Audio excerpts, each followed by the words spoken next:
Good morning. Welcome to another edition of Coffee with Tea. I'm your host, the amazing T Street. I'm going to jump right in this morning. Today's topic: don't skip the process of doing hard things. This one comes out of a frustration that I had over the weekend with someone who's younger who frustrated me. And I was asking them to do something, and they're like, it's so hard. And they sat down, and I stopped. And I looked at them and I said, here's a newsflash. You can do hard things. And then they hit me with something, a question. How? With that smack in their voice that makes me crazy. This sound makes me crazy coming from young people. So I decided that today's Coffee with Tea would focus on the how of doing hard things. Don't skip the process of doing hard things. If you've never had to do hard things, and we expect that from this generation that's coming, we keep telling this generation that they don't know how to do hard things, they give up too easy, they don't persevere. We keep using these phrases, but what we don't give them are the steps. So I started to walk this young person through the steps. I said, well, first of all, acknowledge that it's hard. It's okay to say that it's hard, but it's not okay to stay saying that it's hard. You gotta acknowledge it, but then you declare, I can do hard things. And then you commit to doing hard things. Acknowledge it's hard. Declare, I can do hard things. And then do the hard thing. How? As you go through the process of doing it, focus on your progress and not on perfection. We were pulling up, I wasn't putting up. Somebody in my family and a younger person in my family, they had put up the carpet. And so they were pulling up these nails out of the floor. And somebody in my family closer to my age was getting down. They were pulling. Somebody a little younger, a lot younger, was like, man, this is hard. I can't do this. I can't get this out. And the person looked at him and said, take your time. Look how many you've removed so far. You did a good job on those. Keep going. He focused, instead of the end product, on the progress and said, you've done a good job on the ones that you've done. Didn't have to be perfect. You got the nails out.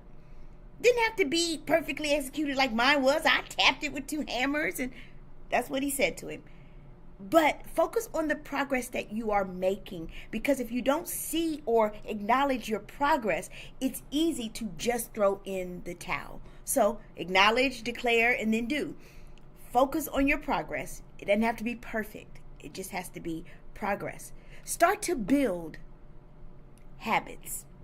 Increase your difficulty over time. If there's something that you are having a hard time conquering, start to do it every day. For example, I started about 2 years ago deciding that I wanted my bed made every day, and I don't have a maid.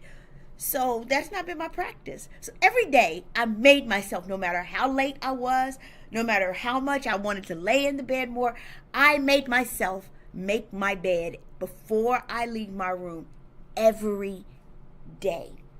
And I did this for an extended period of time. Now, Stephen Covey, in his book, The 7 Habits of Highly Effective People, he says that if you do something for 21 days, you can form a habit. Can I just tell you, it took me a little longer than 21 days to get the habit of making my bed every day, because my instinct was to get up, go take my shower, do the things I had to do, get myself ready, throw stuff on my bed, and then just go. And then when I come back at night before I get in, hang stuff up, do all the things, and then get back into bed, right? You got to start to build habits of doing things that are hard. Do the more difficult thing. Me, I started by practicing crossword puzzles. I started with easy ones, and every day I got more difficult because I wanted to increase my muscle mass around doing hard things. And finally, connect with other people on your journey. Tell people you need help. Help me to be better. Help me to press through the hard thing to get through the other side, so that the next time I'm more apt to stay in the game and do the hard thing. Stop telling young people to do the hard thing, that you can do hard things. It's true, they can, but we've got to tell them how. And the way that they do it is to acknowledge that it's hard, to declare that they can do hard things, and then start to do the hard thing Focus on their progress. Tell them that they're doing a good job. Doesn't have to be perfect. Help them to build healthy habits that increase difficulty over time. And finally, let them know it's okay to ask for help. They can connect to other people to help them in the journey to doing hard things. The other day, the young person in my family at the end of the day said, my back is hurting, but it's the best kind of pain. I feel accomplished. That's what's on the other side of doing hard things. I'm the amazing T Street, but you know what? There's absolutely positively nothing amazing in me that's not in each and every one of you. Whether you're young or whether you're seasoned like me, we can do hard things. Have an amazing day.